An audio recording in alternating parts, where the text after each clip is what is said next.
Disorderly conduct. That's the charge on the police report. 2 words typed by the same officer he flipped off seconds earlier. Picture a courtroom scale, and on one side sits a middle finger, and on the other side sits a pair of handcuffs. That's the whole case. That's it. This is the story of Chris Kitchens, a truck driver from Carthage, Tennessee, and Deputy Junior Fields, a Smith County officer who turned a hand gesture into a night in jail. Before we go deeper into what the body cam actually shows, make sure you're subscribed to Police Misconduct Case, because we don't just cover the story, we follow the evidence. Here's Exhibit 1, August 10th, 2024. Chris is driving home from a funeral. Traffic slows near a stop up ahead. That town, and I just didn't want him chasing after me and pulling me over, so I just pulled over and got out to see what he wanted, because I knew I didn't do anything wrong. Even though he had no right to pull me over to begin with. You know, thinking back, hindsight 2020, I probably should have let him do that, because I think it would have proved my case even more. He taps his horn at the car rubbernecking in front of him. Nothing more. But Deputy Fields hears the horn, assumes it's aimed at him, and yells at Chris to get back in his truck. And here's where the irony explodes. Deputy Fields himself admits on his own radio call that honking a horn isn't illegal. He says it out loud to another officer. But minutes later, Chris is in handcuffs anyway. Chris does what most of us would do when we feel disrespected. He flips him the bird. Not against the law. Not even close. So I was like, oh, this explains everything, because he's got a pretty bad reputation in the community, not just amongst people that get jammed up, but people that never get, never even really have contact with the law. Yeah, it was October the 1st. I had just gotten off work, stopped by a fuel stop there in the town I live in, or close to the town I live in, to fill up, and happened to see the officer that was on the scene of the first traffic stop. And I had, my daughter had an engagement over by City Hall for her wedding shower. And so I took it upon myself to walk around the police cars and video them. And in the process, I found what could be considered personal information. I showed that to the officer to let her know that, hey, you guys need to keep, private information private. Well, she didn't like that. And in the process of me showing her this video, there was a guy that was standing there talking to her, and he started to get mouthy and real loud. And I told him, hey, dude, I'm not talking to you, so, just kind of leave me be and let me finish my conversation, so to speak, and let me get out of here. Well, he took offense to that and began to taunt me and try to, actually, if you look up the statute on disorderly conduct, he was actually doing what the statute says. He was making fighting actions and words, and they're standing there watching this the whole time. Well, I had stepped back and had my camera in my hand, my phone, and the camera was still rolling, I believe, and I shook it back and forth and said, hey, I'm coming after you guys for what y'all done to me the other day, and it was wrong. And she's like, well, you just threatened me. And I'm like, no, ma'am. And charged instantly, over a middle finger.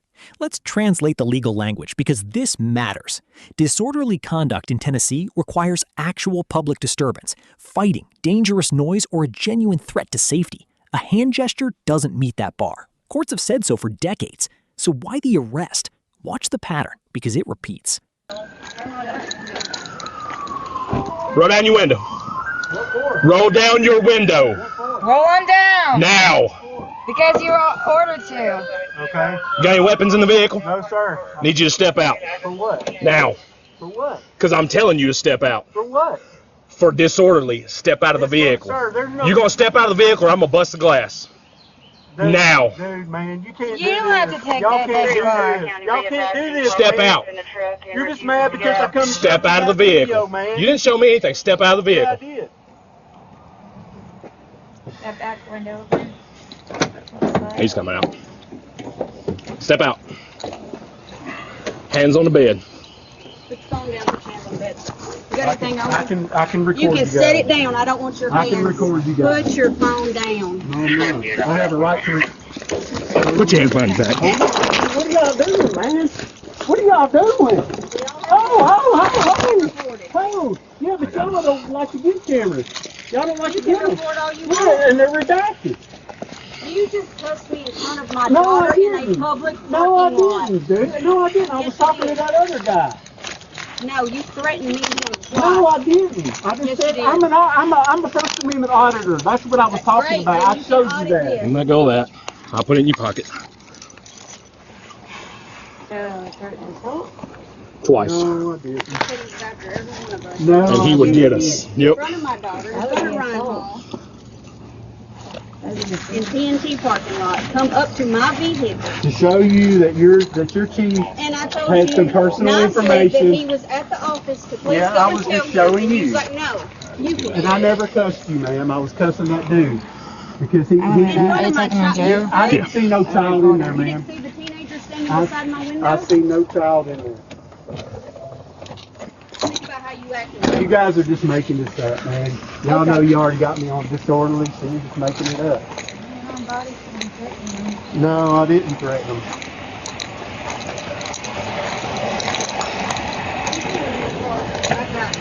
Stuff in the back. You got it.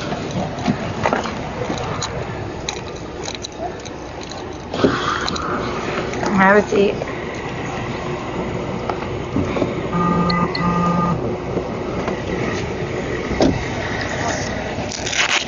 I have a charge on disorderly and assault. And evading. You can pull over. He knew he was back there.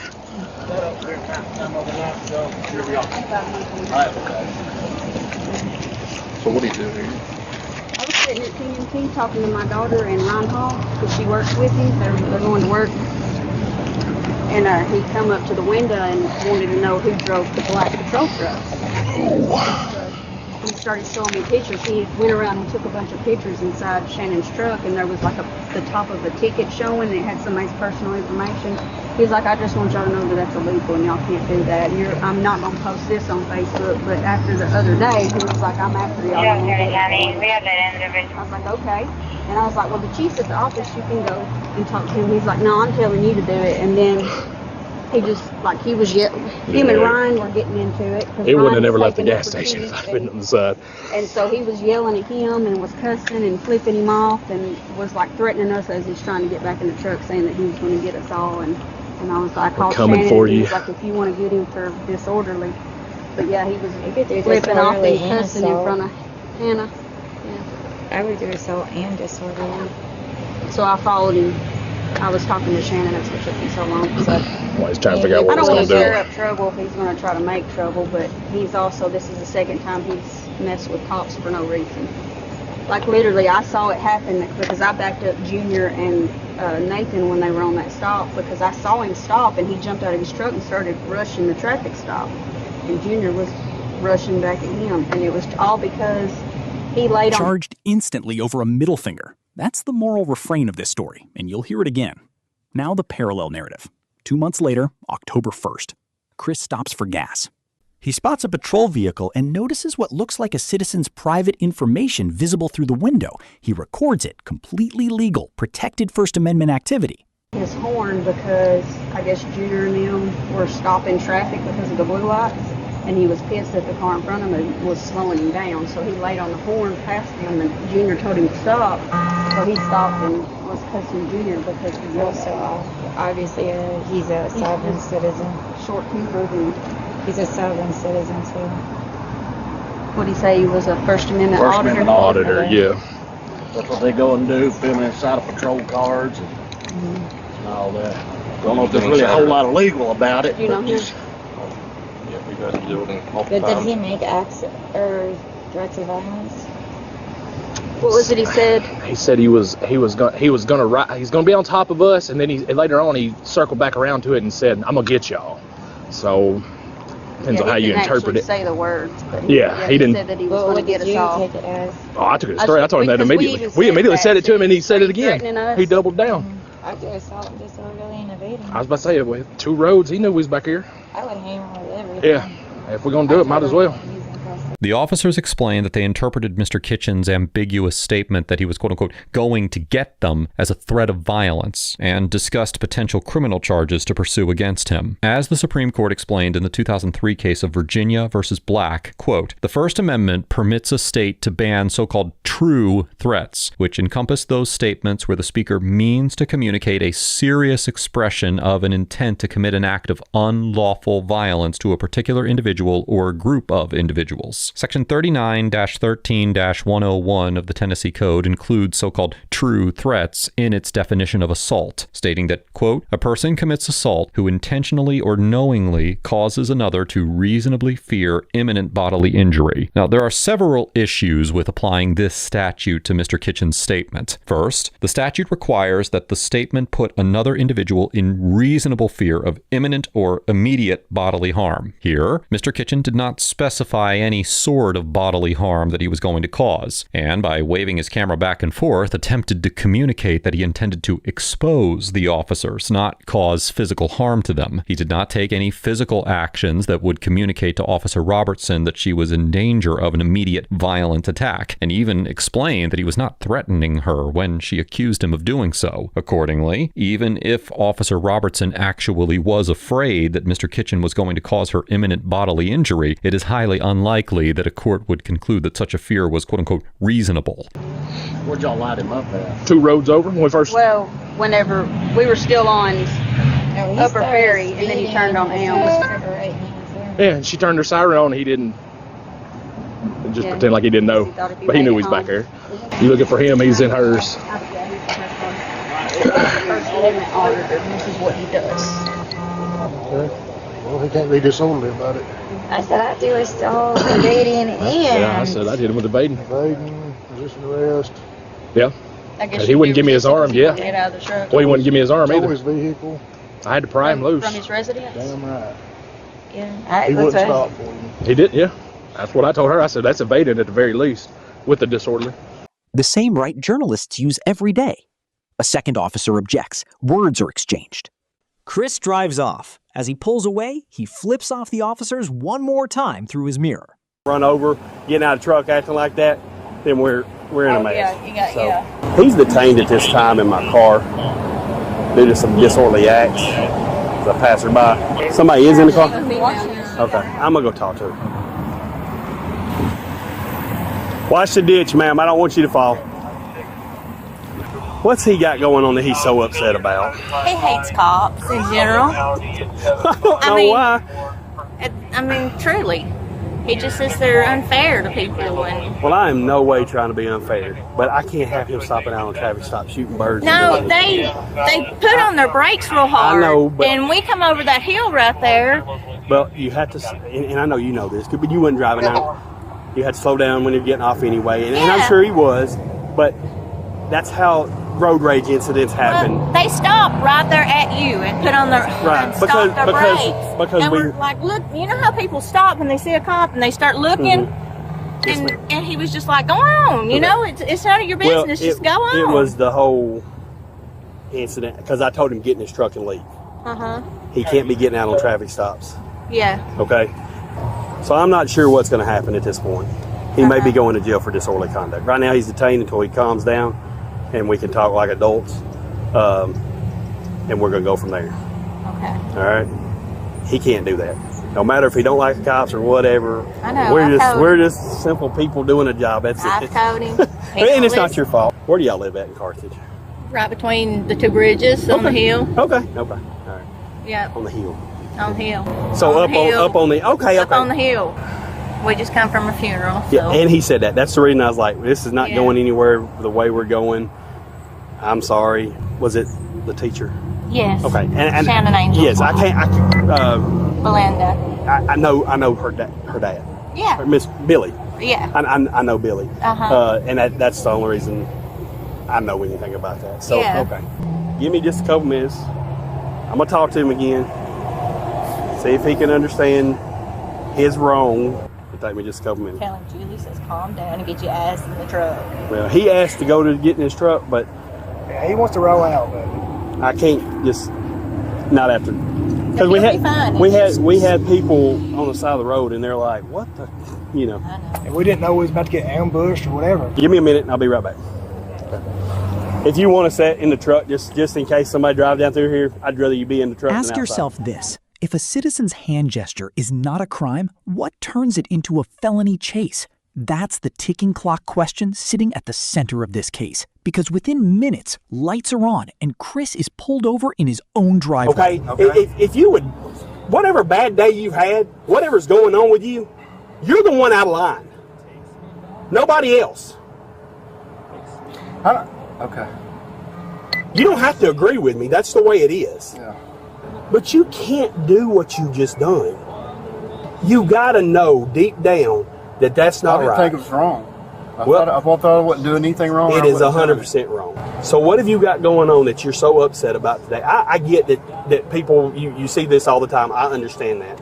But I was telling you, stop blowing the horn, because people get crazy and people do stuff that they shouldn't do, and there's no sense in all that. But see, there's no sense in you hollering like you did to because that's the kind. That's fine. If that's the way you feel, we'll let the judge decide. No, I'm just saying that what you put out there, that's what you're gonna get back. No, that's not how it works. You have a lack of respect for authority is your problem. No, sir, I don't. I disagree. If somebody treats me with respect... I wasn't even talking to you. We was on a traffic stop that had nothing to do with you, and if you hadn't have pulled up, blowing the horn, acting the way you were acting, we wouldn't even be having this discussion. And then you got out, and I told you to get back in your truck, a lawful order, and you refused to do it. You're absolutely in the wrong. Was you not coming back to get in your vehicle to come after me? I was going to come back in my and get in my vehicle. That's why I pulled over and got out. I was 100% coming back to my vehicle. Yeah. But you're making this out to be like I was coming back to... Well, put your feet in. Come on, man. Let me roll, Put your feet in the car. Come on, man. No, because you keep wanting to have the damn argument, and I'm not doing it. I'm not arguing. I'm just explaining myself. You have no explanation with me. Okay, brother. Okay. Just cut me loose and let me roll. No, that's not how this is going to work. Come on, man. I mean... Until you can understand that you are the problem, we're going to go exactly down the lawful path, because you are the problem. Your actions are the reason you're in handcuffs in my back seat right now. Not mine. Not nobody else's. It's a thing about being an adult. Put your feet in the car. Good grief. Are you almost done with that? What's his problem? I don't know, man. He just should never got out and came back. He's the problem, coming out like that. Yeah. Being disorderly. He flicks you off and everything. And I wouldn't have even stopped him. I was going to get his tag and find out who he was. Honestly. Get that tag. The hard evidence here is the body cam audio itself. Officers can be heard debating in real time how to justify the stop. One says that's evading at the very least. Another says we've got him on disorderly. This isn't law enforcement responding to danger. This is law enforcement building a charge sheet after the fact. Charged instantly over a middle finger. Twice now. Chris spends 2 nights in jail. And all that. Yelling at me, that was all. I absolutely yelled at you, and there's nothing wrong with that. I believe if you were sitting here trying to keep dodge cars and deal with people, I believe you would want to yell too when somebody's doing what you were doing. So, I mean, there's a difference. You're just not going to see it my way. I'm not going to see it. You're not going to see that car was almost stopped. I'll tell you what. I'm done. I'm done. Put your foot back in the car. I'm done. Okay. I was trying to give you a break, but you're going to go to jail for disorderly conduct today. Okay.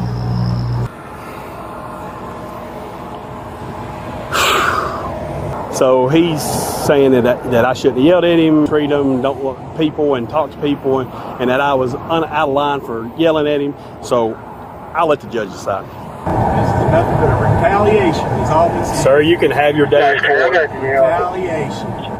I'm not going to listen to you. You have the right to remain silent. You think you always used to listen to yourself talk? Yeah. You always right, ain't you? Have a good day, sir. You got a badge, don't make you right, my man. That's right. So if I'd agreed with you, you'd let me go since I disagreed. Sir, I was trying to get you to think rational. No, I disagreed with you. You're taking me to jail. That's the whole thing. You violated the law. No, I didn't. Okay. What law is that? Disorderly conduct. Disorderly conduct? Yes, sir. How is that disorderly conduct? Your actions were You can tell it to the judge. Get you a lawyer because you're going to need one. Okay. Well, you know it is. I know it is retaliation. Okay. You can say disagree all you want to, man. You're a lawman. You do whatever you want to, see? That's not the way it is. Yeah, it is too. Okay. I've seen you. I know you. You don't even know my name. I know your name's Junior Fields. I know exactly who you are. Well, good. I know all about you. Okay. I mean, I'm not good. threatening you, and I wouldn't cause you any harm whatsoever. I'm not worried about it. I wouldn't do it anyway, brother. That's not me. But you are a tyrant. Okay. Well, I'm glad you feel that way. You have no reason to be where you at. Well, do whatever you need to do. I can't do it, dude. I'm just a small guy. But you'll run into yours someday. All I was doing was just trying to tell you I wasn't honking at you, man. He blows the horn and shoots me a bird and then gets out and screaming and walks up to me. So he's kind of a little disorderly. He don't have any respect for any kind of authority, obviously. So Chris gets taken to jail for not respecting Junior Fields' authority. Why do cops like this think they automatically deserve respect just because they are a cop? We need to stop using the word authorities when referring to police, because it's apparently getting to their head and it's a misleading word anyways. They do not have blanket authority over you. They enforce the law, nothing more. So Chris goes to jail and bails out, but this story is just getting started. We are going to talk to Chris for a minute, and then we're going to watch what happens next. He yelled, "Stop, stop." He's released with an ankle monitor. Both cases are merged in court. Eventually, the charges from the second arrest are dropped, but only after the ankle monitor, after the missed work, after the legal fees no one refunds even when you win. I was sitting at TNT talking to my daughter and Ron Hall, because she works with him. They're going to work. And he come up to the window and wanted to know who drove the black patrol truck. He started showing me pictures. He went around and took a bunch of pictures inside Shannon's truck, and there was like the top of a ticket showing, and it had somebody's personal information. He was like, "I just want y'all to know that that's illegal and y'all can't do that. I'm not going to post this on Facebook." But after the other day, he was like, "I'm after y'all." Yeah, we have that individual. I was like, "Okay." And I was like, "Well, the chief's at the office. You can go and talk to him." He's like, "No, I'm telling you to do it." And then he just, like, he was yelling. Him and Ryan were getting into it. He wouldn't have never left the gas station if I'd been on the side. And so he was yelling at him and was cussing and flipping him off and was, like, threatening us as he's trying to get back in the truck, saying that he was going to get us all. And I was like, I called Shannon, for and he you. was like, if you want to get him for disorderly. But yeah, he was flipping off and cussing in front of Hannah. Yeah. So I followed him. I was talking to Shannon, that's what took me so long. So well, he's trying to figure out what he's going to do. I don't want to stir up trouble if he's going to try to make trouble, but he's also, this is the second time he's messed with cops for no reason. Like, literally, I saw it happen because I backed up Junior and Nathan when they were on that stall. Obviously, he's a sovereign citizen. Short-tempered, and he's a sovereign citizen, too. What did he say? He was a First Amendment First auditor? Amendment Auditor, yeah. That's what they go and do, filming inside of patrol cars and all that. Don't know if there's really a whole lot of legal about it. You know, just, Yeah, we've had to deal with him multiple But did times. he make acts or threats of violence? what was it he said? He said he's gonna be on top of us, and then later on he circled back around to it and said, "I'm gonna get y'all." So depends on how you interpret it. He didn't actually say the words, but he didn't. Said that he was going to get us all. Take it as? Oh, I took it straight. I told him that immediately. We immediately said it to him, and he said it again. He doubled down. I do assault disorderly and evading. I was about to say, with 2 roads, he knew we was back here. I would hammer with everything. Yeah, if we're gonna do it, might as well. Boss man's here. First Amendment auditor. This is what he does. Okay. Well, he can't be disorderly about it. I said I do assault, evading, and Yeah, I said I did him with evading. Evading, resisting arrest. Yeah. I guess He wouldn't give me his arm. Yeah. Get out of the truck. Well, he wouldn't give me his arm Stole either. his vehicle. I had to pry him loose. From his residence? Damn right. Yeah. He wouldn't stop for you. He did, yeah. That's what I told her. I said, that's evading at the very least. That individual, we got 10-15, I'm going to need a M&W tow from the residence. I have the right to record. She's like, I said, give you that phone. And because we're literally all, well, mine's dead, but Mine's on. he's recording. First Amendment auditor. You can call it whatever you want. Oh, boy, yeah. But well, you can audit this. Yeah. Charged instantly over a middle finger 3 times. So here is the unanswered question. Does expressing frustration at a police officer, legally, without threat, without violence, justify an arrest? Or does it justify a lawsuit? We're leaving a link to the Smith County incident report and the corresponding body cam footage in the description. Read it yourself. Then tell us in the comments, was this disorderly conduct or was this retaliation with a badge? Courts routinely uphold officers' authority to manage an active scene for safety. But in this case, there was no tangible threat or obstruction, making Fields' order legally dubious at best. The conduct of the Gordonsville officers during the second encounter was equally problematic. Although Mr. Kitchen's prior exchange with the officers is not captured on body cam, it is highly unlikely the vague statement that he was quote-unquote going to get them would survive legal scrutiny as a legitimate threat to the officers. The Supreme Court standard in Virginia versus Black makes it clear that a quote-unquote true threat requires a serious expression of intent to commit unlawful violence. And based on the statements of the officers, it doesn't appear that Mr. Kitchen's conduct met that standard. The decision to follow Mr. Kitchen, initiate a stop in his neighborhood, and escalate matters into multiple charges was totally unnecessary and blatantly retaliatory. Taken together, the actions of these two departments illustrate a pattern of overreach aimed more at punishing